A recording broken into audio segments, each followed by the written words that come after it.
এই গেট খোলা আছে, লক্ষণ আসনি, করে গেছিল ভাই।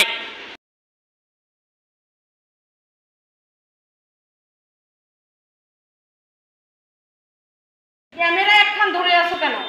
ক্যামেরা ধরে আছো মানে নবী কইছে না যে বউ যদি পিঠে এক হাত নাড়ি দিয়ে পিঠে রাখবে, তুই মুখ না কয়ে সকাল সকাল করে গেছিল। এই যে এক হাত নাটি, এই যে এক হাত নাটি দিয়ে তো পিঠে মেতি শিখারা। এটি আয়, এটি আয়, এটি আয়, তুই এলা কয় করে গেছু সেই কথা ক।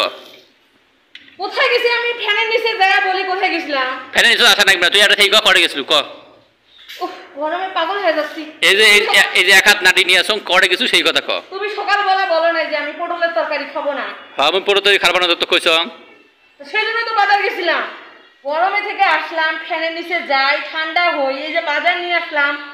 ক্যামেরা যেহেতু ধরে আসো, তোমাকেও দেখাই, তোমার দর্শকদেরও দেখাই। কি ওইলে কি নিয়ে আসছিস তুই? কি নিয়ে আসছিস? যাই আগে আয়। আসছে ওই সকালে ওই গেছে কটে ঘন্টা তাহাই তুমি। হ্যাঁ কি নিয়ে আসলে আমি তাহাই দিই। প্লেট আনতে গেছি। আর কি আর দেখাবো? এই যে সকালবেলা ভাত রান্না করছি, মনের দুঃখে ও খায় না, এই জন্য আমিও খাইনি। এই যে ভাত, মাছ দিয়ে পটল রান্না করছি, টাচও করে নাই, টাচও করে নাই। আমি বাজারে গেছি, ও প্রাইভেটে গেছিল, টাচও করে নাই। প্লেটের জায়গায় প্লেটও ধোয়া আছে, সব কিছু ধোয়া আছে, কিছুই খায় নাই, না খাইলেও নাই। এসব জ্বালা যন্ত্রণার ভালো লাগে না।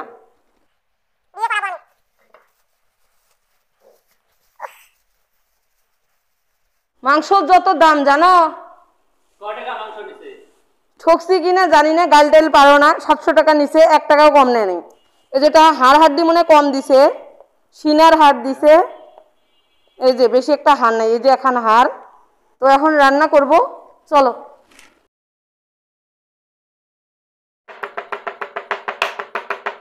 নষ্ট হয়ে গেছে, কিচ্ছু করার নাই, এখন বাটতে হবে। আর গরমও লাগছে, এখন যদি আমি রেস্ট নিতে যাই এনার্জি লস হয়ে যাবে, রান্না করার কোনো এনার্জি থাকবে না। তাই আমি আগে রান্না করে দিয়ে ওকে খাওয়াই, তারপর ড্রেস চেঞ্জ করব। তো মশলাগুলো বাটি নেই, তেলের মধ্যে মশলাপাতিগুলো দিয়ে দিলাম। সময় নাই যেহেতু, অত ভালোভাবে রাঁধার আমার সময় নাই। সব কিছু দিয়ে দেই, একসাথে কষানো হয়ে যাবে। এখন ঝাল ঝাল গরুর মাংস খাইতে ভালো লাগে।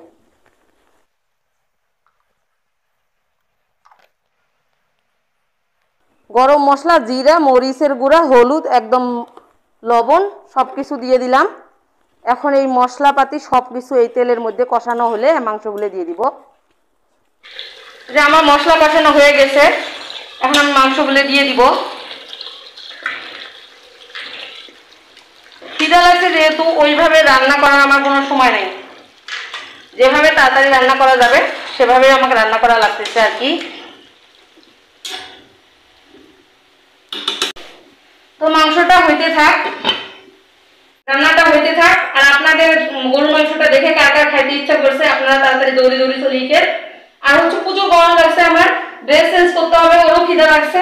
তো সবাই ভালো থাকবেন, সুস্থ থাকবেন, আল্লাহ হাফেজ।